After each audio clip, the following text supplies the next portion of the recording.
Selamat siang anak-anakku yang kelas 9 hari ini. Kita akan melanjutkan pembelajaran kita dengan materi yang baru. Namun sebelumnya, mari siapkan hatimu untuk berdoa terlebih dahulu, meminta pertolongan kepada Tuhan, agar apa yang kalian terima hari ini, kalian bisa memahaminya dengan baik.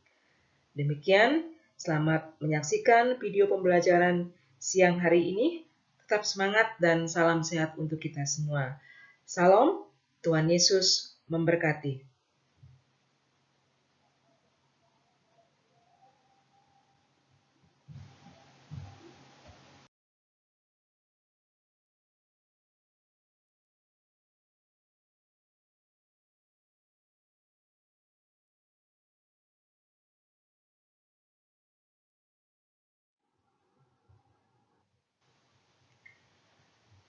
Ya, hari ini kita akan memasuki materi pembelajaran kita yang baru, di mana pada minggu sebelumnya anak-anak telah mempelajari tentang bagaimana kehidupan bergereja. Sebagai umat Kristen atau remaja Kristen yang ingin lebih mengetahui apa sih sebenarnya gereja yang sesungguhnya. Tetapi kita telah membahasnya pada minggu-minggu yang lalu, yaitu gereja bukan bangunannya. Gereja adalah orang-orangnya yang dipanggil keluar dari kegelapan menuju terangnya yang kekal dan sangat mengarahkan kepada kehidupan yang lebih baik dan terarah. Pada kesempatan siang hari ini kita akan membahas subtemanya, yaitu dari gereja yang terpecah-pecah dengan pembahasan Alkitab Yohanes 17 ayat yang ke-21. Kiranya anak-anak bisa membaca lebih dari satu kali tentang ayat ini dari Yohanes 17 ayat yang ke-21.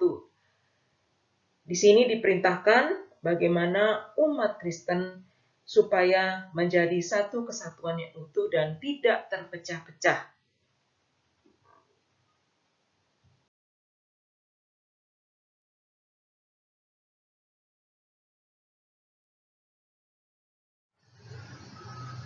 Setelah kalian membaca kitab Yohanes 17 ayat yang ke-21 tadi, di sana Tuhan Yesus menginginkan bahwa setiap umat Kristen atau gereja-gereja yang ada di dunia ini untuk menciptakan persatuan yang kokoh dan persatuan yang kuat. Dalam hal ini, persatuan yang bagaimanakah yang diinginkan Yesus terhadap murid-murid dan orang percaya? Persatuan yang dimaksudkan Yesus adalah persatuan seperti yang dilakukan oleh Yesus dan Allah sendiri atau Bapanya. Persatuan antara Bapa dan Yesus memiliki kesatuan dalam misi. Mereka saling mengasihi, memiliki satu tujuan dengan persatuan yang erat. Dan Yesus menginginkan persatuan tersebut terjadi antara murid-murid dan orang percaya. Jadi sangat penting di sini membina persatuan dengan Allah Bapa sendiri melalui hubungan yang intim dengan Allah supaya Allah dan manusia tidak terpisah dan memiliki satu kesatuan roh untuk membangun visi dan misi yang diinginkan oleh Tuhan Yesus supaya seluruh umat manusia atau umat Kristiani saling mengasihi, kemudian memiliki satu tujuan dengan persatuan yang erat. Di sini Yesus menginginkan persatuan tersebut terjadi antara murid-murid dan orang-orang percaya yang telah menyerahkan kehidupan ke dalam Kristus Yesus itu sendiri.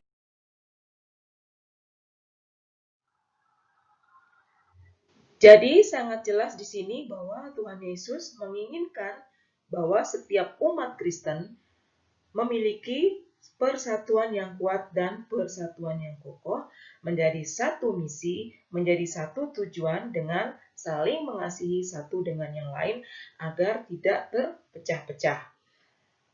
Di mana tujuannya adalah untuk menjadikan persatuan itu persatuan yang sempurna. Dikatakan dalam ayat 21 tadi dari kitab Yohanes 17, Aku di dalam mereka dan engkau di dalam aku, supaya Mereka sempurna menjadi satu. Artinya di sini adalah karena Allah Bapa di dalam Yesus dan Yesus harus ada di dalam murid-muridnya dan orang-orang percaya. Dengan otomatis ketika Yesus ada di dalam kita sebagai orang percaya, Bapa juga ada di dalam diri orang percaya. Karena Allah Bapa sendiri ada di dalam Yesus. Tanpa Allah Bapa dan Yesus ada di dalam mereka atau orang-orang percaya, persatuan itu tidak akan menuju kepada kesempurnaan. Jadi, hubungan kita dengan Allah haruslah erat, supaya kita tidak mudah terpecah-pecah dengan situasi yang dapat menggoyahkan iman kita, yaitu dengan tidak menggunakan kasih dan tidak menerapkan visi misi yang telah diajarkan dari teladan Kristus kepada semua umat Kristen. Jadi, ketika umat Kristen menjalankannya dengan baik, maka persatuan yang sempurna akan dapat terwujud ketika orang-orang Kristen menjalankan visi dan misi dengan membina persatuan yang kuat, saling mengasihi dengan tujuan yang utama, yaitu hanya di dalam Kristus Yesus yang telah menyelamatkan kehidupan umat manusia atau umat Kristiani yang telah dipilih dan dianugerahkan kasih karunia oleh Allah sendiri.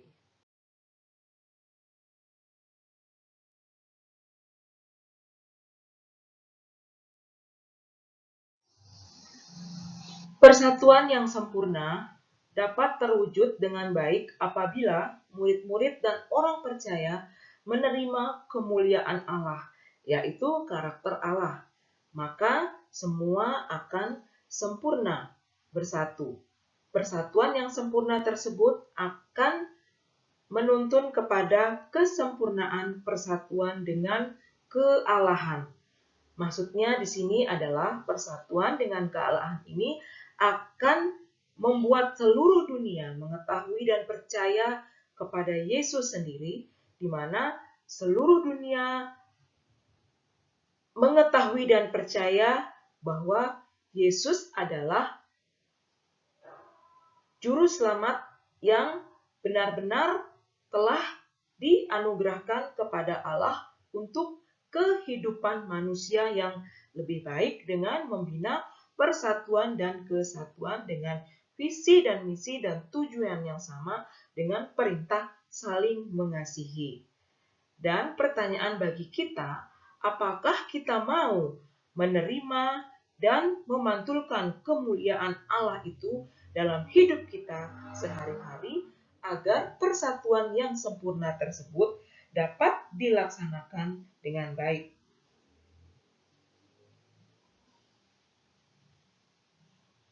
Dari hal-hal tersebut, kita dapat melihat hanya hubungan yang baik dengan Allah yang menjadikan segalanya sempurna. Jikalau hubungan kita tidak baik dengan Allah, maka segala sesuatu yang harus diwujudkan dengan sempurna tidak akan bisa terlaksanakan dengan baik jikalau hubungan kita tidak baik dengan Allah.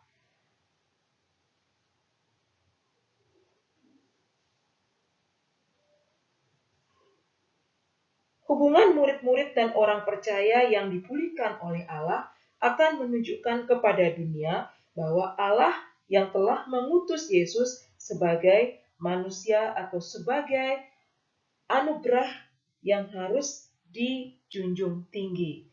Jadi, segala sesuatu yang sudah dianugerahkan oleh Allah sebenarnya harus dilakukan dan dilaksanakan dengan baik.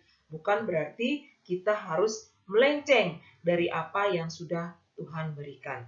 Karena anugerah yang Tuhan berikan kepada umat manusia sebagai kehidupan yang bergereja melalui anaknya yang tunggal yaitu Yesus Kristus sendiri adalah suatu anugerah yang harus dijunjung tinggi.